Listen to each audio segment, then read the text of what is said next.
నమస్తే రవి సార్. నమస్తే Lakshmi. Sir, chief justice of India Chandrachud ఆయన కొన్ని వ్యాఖ్యలు చేశారు సార్, కొలీజియం వ్యవస్థకు సంబంధించి కానీ అలాగే మరికొన్ని తీర్పులకి సంబంధించి. సిజేఐ ఇలాంటి కామెంట్స్ చేయడం ఏంటి సార్, కొన్ని వ్యాఖ్యలు వీటి మీద? వాస్తవంగా ఈ భారత ప్రధాన న్యాయమూర్తిగా ఇప్పుడున్న సిజేఐ డివై చంద్రచూడ్ కొంచెం మిగతా వాళ్ళకంటే మీడియాకి ఎక్కువ అందుబాటులో ఉండటము, ఎప్పటికప్పుడు కొంత క్లారిటీ ఇవ్వడం అది చేస్తూ వస్తున్నారు. ఆయన పదవి చేపట్టి ఈ సంవత్సరం నవంబర్లో రిటైర్ అవుతారు కూడా ఆయన సార్ చీఫ్ జస్టిస్గా. ఈ సమయంలో ఆయన 2-3 ఇంటర్వ్యూలు ఇచ్చారు. ఒకటి కొన్ని అంతర్గత సమావేశాల్లో మాట్లాడారు. మీడియాతో పూర్తిగా తన గత ఏడాది మీద రివ్యూ లాంటిది చేశాడు. సో అలా వచ్చినప్పుడు ఈ వ్యాఖ్యలు అవి వచ్చాయన్నమాట. కొద్ది రోజుల ముందే జస్టిస్ సంజయ్ కిషన్ కౌల్ అని సీనియర్ మోస్ట్ సుప్రీంకోర్టు న్యాయమూర్తి ఆయన పదవి విరమణ చేశాడు గత సోమవారం. చేసిన తర్వాత ఆయన కొన్ని వ్యాఖ్యలు చేశాడు. అందులో ఏంటంటే ప్రభుత్వము కొలీజియం వీటి మధ్యలో ఇది ఒద్దిక లేకపోవడం వల్ల ఇది విపరీతంగా ఆలస్యం అయిపోతుంది. నియామకాలు చాలా చోట్ల ఖాళీలు ఉండడం సమస్యగా ఉంది. కాబట్టి వీళ్ళిద్దరూ ఎక్కడో చోట కూర్చొని మాట్లాడుకుంటే సరిపోతుంది. ఈ మాట్లాడుకోకపోవడం వల్ల ఈ ఎడతెగని గ్యాప్ వస్తూ ఉంది అని ఆయన కామెంట్ చేస్తూ వీళ్ళేమో ఇచ్చిన పేర్లను వాళ్ళు పరిశీలించలేదు, నియమించలేదని వాళ్ళు అంటారు. నియమించకపోతే మాకు వెనక్కన్నా పంపించవచ్చు కదా అని మేము జ్యుడిషియరీ తరఫున అంటుంటాము. వెనక్కు పంపిస్తే మళ్ళీ మీరు తిప్పి పంపిస్తారు కదా అని వాళ్ళు అంటారు. కాబట్టి ఈ రెండు వాదనల మధ్య అది ప్రతిష్టంభన అలా కొనసాగుతుంది. ఇదైతే ఆరోగ్యకరమైనది కాదు. దీనికి బదులు జాక్ అనేది ఒకటి తేవాలన్నారు. అది కూడా రాజకీయ కారణాల వల్ల ఆగిపోయింది. దీనివల్ల విపరీతమైన జాప్యం వస్తూ ఉంది. అలాగే హైకోర్టు న్యాయమూర్తుల పదవి విరమణ, సుప్రీంకోర్టు న్యాయమూర్తుల పదవి విరమణ వీటి మధ్యలో గ్యాప్ తేడా ఉండడం వల్ల కూడా ఈ నియామకాల ప్రక్రియ ఆలస్యం అవుతుంది. కొన్నిసార్లు కొలీజియంలో కూడా ఇవి నిర్మోహమాటంగా చర్చలు ఇవి జరగకపోవడం, ప్రభుత్వం సహకరించకపోవడం ఈ సమస్య ఉంది.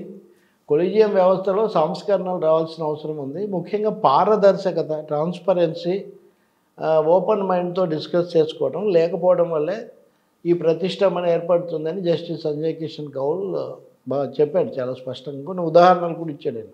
కొంతమంది ఎందుకు నియమించలేదు, కొంతమంది ఎందుకు మార్చాము, ఇట్లాంటివి.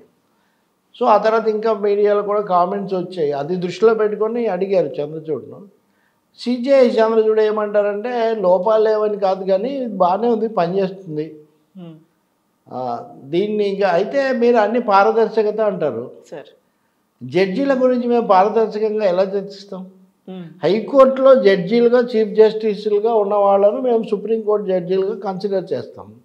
చేసినప్పుడు వాళ్ళ గురించిన అన్ని అంశాలు మేము బహిరంగంగా ఎలా చర్చిస్తాము? సో ఒకటి మేము 4 దశలు ఉంటాయి. ఒకటి మేము ఎంపిక చేస్తాం, ప్రభుత్వం సిఫార్సు చేస్తుంది, 3 నిఘా విభాగాలు సేకరిస్తాయి, 4వది మేము కూడా మా పద్ధతుల్లో మేము కూడా సేకరిస్తాము. ఇన్ని రకాలుగా జరిగిన తర్వాత వీటిని కోఆర్డినేట్ చేసుకొని మేము నియామకం చేస్తాము. కాబట్టి ఇదంతా బహిరంగంగా పారదర్శకంగా జరిగే అవకాశం లేదు. ఒక దశ తర్వాతే బయటకు వస్తుంది. ఒక ముక్కలో చెప్పాలంటే చంద్రచూడ్ ఇప్పుడున్న వ్యవస్థ కొలీజియం ఏదో పనిచేస్తుంది, బాగానే ఉంది కదా అన్నట్టుగా ఆయన మాట్లాడారు అనమాట. ఓవరాల్గా ఆయన మీద వచ్చిన విమర్శ కూడా అదే. అనేక అంశాలు సాహసోపేతంగా చేశారని అంటున్నప్పటికీ అవన్నీ కూడా ఎక్కువ భాగం ఎస్టాబ్లిష్మెంట్కి అనుకూలంగానే ఉంటున్నాయి. అల్టిమేట్ రిజల్ట్ మటుకు ఈవెన్ అది కాశ్మీర్ కేసుతో సహా ఆయన చెప్పేటప్పుడు చాలా వివరంగా చెప్పి ఇదంతా చేస్తున్నారు. కానీ నిర్ణయాలు అయితే అంత సాహసం లేదు అనేది విమర్శ. బహుశా ఇప్పుడు ఇది కూడా అలాగే ఉంది, ఆల్మోస్ట్ యథాతథ స్థితి. సార్ అయితే అంటే సుదీర్ఘకాలం పాటు కొన్నేళ్లుగా పరిష్కారం కాని కేసులు చాలా వరకు కొందరి హయాంలో, కొందరి నేతృత్వంలో పరిష్కారం అవుతూ ఉంటాయి. సో అసలు ప్రమేయం ఉంటుందా సార్? ఎందుకంటే కొంత ఆపాదిస్తూ కూడా ఉంటారు కదా, ఆ కేసు ఈ న్యాయమూర్తి నేతృత్వంలో అది. అలాంటి విమర్శలు కూడా ఈయన దగ్గర కూడా వచ్చాయి. దాంట్లో కేసుల సంఖ్య 50,000 ఎంతో తగ్గింది, ఇట్లాంటివి వచ్చాయి. కొన్ని అప్రధానమైన కేసులు ఇవి కొన్ని తగ్గాయి. కానీ ఏవైతే ప్రభుత్వానికి లేదా రాజ్యానికి, పౌరులకు, పార్టీలకు మధ్యలో ఘర్షణగా, వైరుధ్యంగా ఉన్నాయి అవి మటుకు అలాగే కొనసాగుతున్నాయి. పరిష్కారం అయినవేమో రాజ్యానికి అనుకూలంగా పరిష్కారం అయ్యాయి. తీర్పులు విమర్శించవచ్చు, న్యాయమూర్తులకు ఉద్దేశాలు ఆపాదించకూడదు కానీ.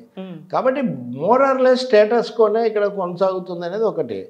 రెండోది వీళ్ళ నాన్న కూడా చీఫ్ జస్టిస్ చేశారు, డివై చంద్రచూడ్. ఆయన యాక్చువల్లీ డివై అనేది వాళ్ళ సాంప్రదాయంలో వాళ్ళ నాన్న ధనంజయ యశ్వంత్ ఏదో ఉంది వాళ్ళ నాన్న, ఆయన పేరు ఈయనకు డివై, ఈయన పేరు ఈయన కూడా అట్లా డివై ఈయన పేరు, ఉమ్, చంద్రచూడ్ వాళ్ళ నాన్న పేరు కూడా, వాళ్ళ కామన్ నేమ్ కంటిన్యూ అవుతుంటుంది, వై చంద్రచూడ్ వాళ్ళ నాన్న. ఇంతకు సార్ వాళ్ళ నాన్న ఇచ్చిన తీర్పులు 2-3 ఈయన ఇచ్చిన తీర్పులో మారాయి. అది కూడా అడిగారు ఇంటర్వ్యూలో, మీరేంటి ఈ విధంగా సంచలనం సృష్టించారంటే ఆయన చాలా మంచి జవాబు చెప్పాడు. ఉమ్, ఇక్కడ ఒక వ్యక్తి జడ్జిగా నేర్చుకున్నది, ట్రైన్ అయిన, శిక్షణ పొందిన తీరు, వాళ్ళ ఆలోచన ధోరణి అది తీర్పుల్లో ప్రతిబింబిస్తుంది. కానీ ఉమ్, ఇతర అంశాలు ఏవి అక్కడ మా దృష్టిలోనే ఉండవు అసలు. ఉమ్, అంటే ఒకటేమో ఇది అడల్టరీ, ఈ వ్యభిచార చట్టం, దీంట్లో ఇది స్త్రీలకు వ్యతిరేకంగా ఉంది. ఉమ్, ఇంతకుముందు వాళ్ళ నాన్న ఉన్నప్పుడు ఒక తీర్పు ఇచ్చారు, అన్నీ చెప్పాడు ఆయన కూడా అన్ని విషయాలు మాట్లాడి. అయినా ఇప్పటికీ మన సమాజంలో వివాహ వ్యవస్థ పురుషాధిక్యంతో ఉంది కాబట్టి ఉమ్, ఈ పద్ధతి ఇలా కొనసాగుతుంది అని వదిలేసాడు దాన్ని. అంటే ఇప్పుడున్న చట్టం స్త్రీలకు ఎక్కువ వ్యతిరేకంగా ఉంది, సార్ పురుషులకు వర్తించదు అన్నట్టుగా. అంటే ఆయన వదిలేసాడు ఉన్నదాన్ని. ఉమ్, ఈ డివై చంద్రచూడ్ న్యాయమూర్తిగా ఇచ్చిన తీర్పులో సార్ ఉమెన్కి కూడా సేమ్ రైట్స్ ఉంటాయి, ఈ చట్టం కాలం చెల్లిపోయింది, దీన్ని మార్చాలి అని దాన్ని తీసిపట్టేశాడు ఆయన. ఉమ్, సో ఇంకొకటేమో రాజ్యము అవసరమైతే వ్యక్తుల యొక్క వ్యక్తి స్వేచ్ఛను దీన్ని నియంత్రించడానికి, అరికట్టడానికి అధికారం ఉంటుందని వాళ్ళ నాన్న తీర్పిచ్చాడు. ఎమర్జెన్సీలో తీర్పిచ్చిన బెంచ్లో ఆయన ఉన్నాడు. ఉమ్, ఈయన ఈ మధ్య ఒక బెయిల్ పిటిషన్ ఏదో అది చెప్తూ వ్యక్తి స్వేచ్ఛ ఎప్పుడు రాజ్యాంగం ప్రకారం ఉంటుందని ఈయన ఒక తీర్పు ఇచ్చారు. సో ఇద్దరు పరస్పర విరుద్ధ కోర్టు చేస్తుంటారంటే ఒకరు ఇంకా 2-3 అయ్యారు ఉమ్, చీఫ్ జస్టిస్ల కుమారులు చీఫ్ జస్టిస్లు అయిన ఉదాహరణలు ఇంకా ఉన్నాయి. కానీ తండ్రి ఇచ్చిన తీర్పును కొడుకు పూర్తిగా మార్చింది ఈయన విషయంలో జరిగింది.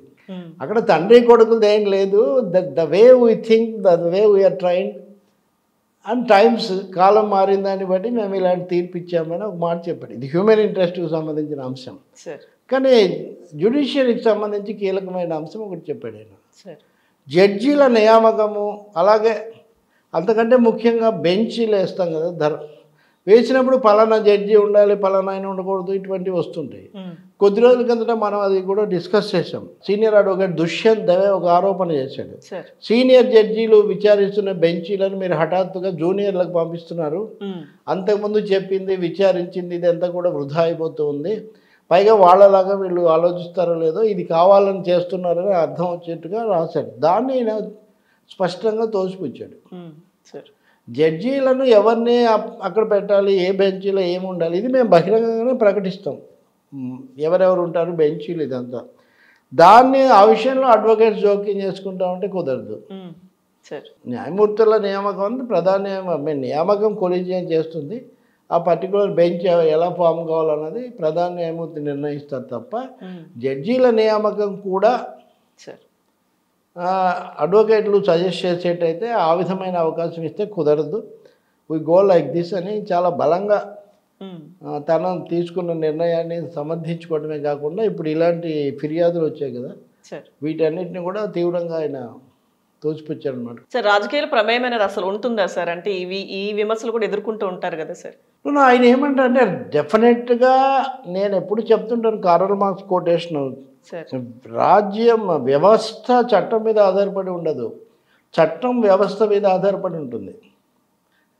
ఏ వ్యవస్థ అయితే అధికారంలో ఉందో ఆ వ్యవస్థను బట్టి చట్టాలు అన్నీ అమలు జరుగుతూ ఉంటాయి. తీర్పుల మీద కూడా ఆ ప్రభావం పరోక్షంగా ఉంటుంది. ఎందుకంటే నియామకాలు చేసేదే ఫైనల్గా రాష్ట్రపతే కదా. అంటే కేవలం వ్యక్తుల పరంగానే కాదు, వ్యవస్థ పరంగా కూడా. దానికి జస్టిస్ చిన్నపరెడ్డి మంచి ఉదాహరణ కూడా ఇస్తాడు. ఉదాహరణకు రాచరికం ఉన్నప్పుడు రాజ్యద్రోహం అనేది చాలా పెద్ద నేరం.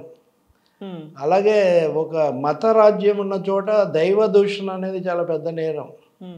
ఇప్పుడు పెట్టుబడిదారీ సమాజంలో ప్రైవేట్ ఆస్తి అనేది ప్రధానమైన, ప్రైవేట్ ఆస్తికి భంగం కలిగించడం ప్రధానమైన నేరం.